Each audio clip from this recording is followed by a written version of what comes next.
This week is Wildfire Awareness Week, and it comes as California and much of the West are dealing with more challenging wildfire seasons amid intensifying climate impacts.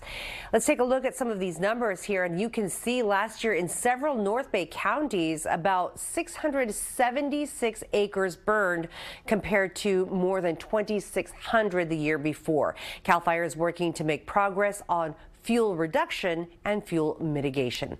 Joining us now is Jason Clay, public information for the Sonoma Lake and Napa County region. Thanks so much for joining us. I know it's early. Can you talk about the preparations that CalFire is making right now ahead of wildfire season, which our meteorologist says is still, a little whiles out? Yeah. Well, at this time of year, we're really ramping up our efforts to be ready for fire activity. And so that starts with the rehiring of firefighters, bringing them back on board to staff our engines. We have recently seen the return of some of our aerial fleet to the air bases across the state and here in the Bay Area. This week, we have some of our hand crews preparing in readiness exercises.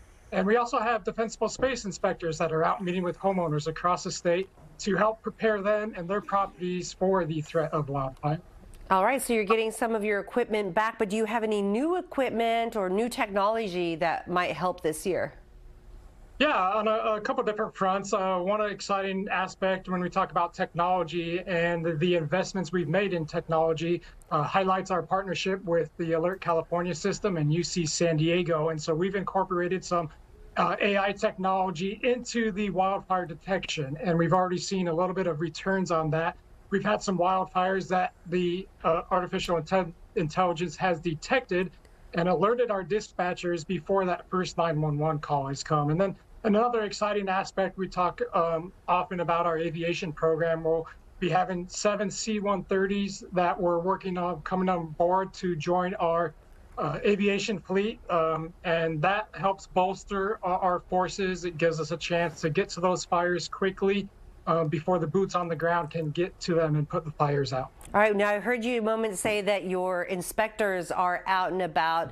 We talk about defensible space, and I'm glad to hear that you all are reminding people in person, but what else can homeowners do?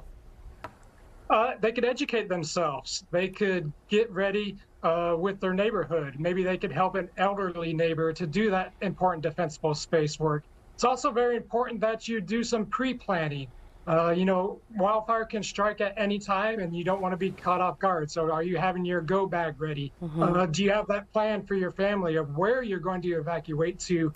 Are you ready to receive that information? The alert notices, are you signing up through your county to receive those emergency alerts? So as we talk about it being Wildfire Preparedness Week, and we're up touring across the state to raise that alertness, now is the time to do that important work because we all share the responsibilities to keep us safe. Oh, absolutely. And so just with some preparedness, we can be ready because we don't know when they will strike. So thank you very much, Jason Clay, for joining us from the North Bay. And don't forget, it is Wildfire Preparedness Week, so make sure you get ready.